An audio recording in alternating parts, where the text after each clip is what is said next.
Happy Movement Monday, everybody, or whatever day you're watching this. Today I'm bringing you a spinal mobility routine, but specifically something you could do in a chair or at a desk, especially for my desk workers out there. So then you start to learn that there's no excuses not to get more movement throughout your day. And I'm still experimenting with more of these talk-through routines. So before I just did the routines, and then played a little bit of music there, and then just had you guys do it. So let me know if you like me explaining each movement as we do it. And just so it doesn't go super long, I'm trying to shoot for about 5 minutes with each of these routines. We're gonna do just 3 movements, but I'll make sure they're rock solid, especially for what we're training that day. So for spinal mobility, the first movement we're gonna do is what I like to call the Superman stretch.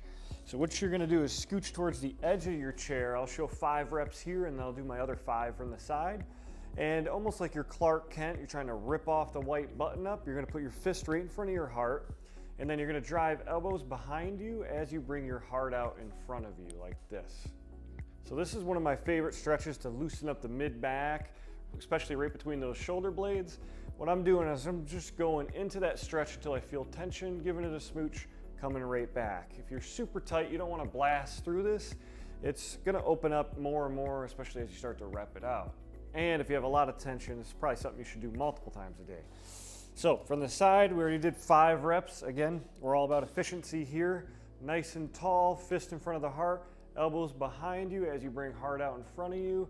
Nice stretch there. Again, trying to almost think about pinching those shoulder blades together.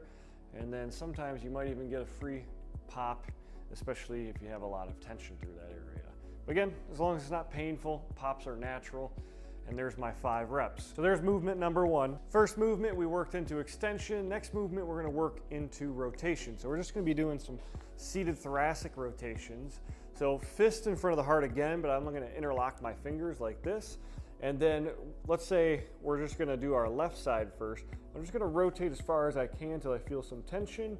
And then I'm just gonna immediately go to the other side. And then I'm just gonna work my way back and forth using that momentum. Now, by all means, if you want to kind of train one side at a time and then go to the other, you can. I just like a good, efficient movement pattern where I'm just opening up that spinal rotation, and I feel this kind of in between my shoulder blades at the same time. So we're just going to do a good 10 on each side. I'm getting a little bit dizzy, losing track, but it feels good. So I'm going to do a couple extra. By all means, you can always do more movements than I prescribe. So just like that, we already loosened up extension, rotation.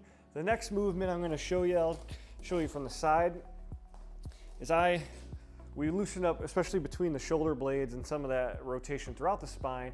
We're gonna loosen up the lower back now. So just like we did with the Supermans, you're gonna scooch towards the edge of the chair, and we're gonna do what I like to call seated pelvic tilts. So if you're familiar with like a cat-cow exercise, where you go into that flexion, into that extension, really butter those joints up in both directions, we're gonna do the same thing seated. So if you're not familiar with how to move your pelvis, you're just gonna hold your pelvic bones right around here, and then you're gonna pretend your pelvis is a bowl of water. So I'm gonna start to tilt and dump that water out the front, and then I'm gonna start to tilt and dump that water out the back. So there's my flexion, here's my extension. And this is a really good way to isolate pelvic mobility. So if you struggle with something like an anterior pelvic tilt, it's a good way for you to learn how to get that nice posteriorly pelvic tilted position like this. And we're just gonna work through a good 5 to 10 of these. Now I'm extra tight today, so I might do up to 10 go in each direction. But again, if you're in the middle of a busy work day, then all you need to do is a good 5 in each direction. And like I mentioned already, it's the same exact movement as a cat-cow, but you don't have to get on your hands and knees and look like a weirdo in front of your coworkers. So boom, each rep, I'm trying to go further and further if it lets me. And I'm already feeling looser. There was 3 spinal mobility movements that we did in probably less than 5 minutes. That was pretty quick. And again, if you're a desk worker, you could do this at least 3 times a day. Just keep those joints moving, especially if you can't get up and you're just grinding. You have to offset those postures that you're stuck in for most of the day. And if you like this routine, it expires at the end of this week, but all the routines I ever show especially the weekly ones, are in my online membership. So check that out below, especially if you want some daily routines, some core stability. I got some premium mobility and prehab programs. There's a 7-day free trial, so if you want to keep moving and grooving and feeling better with as little time as possible, check that out, and I'll see you next week.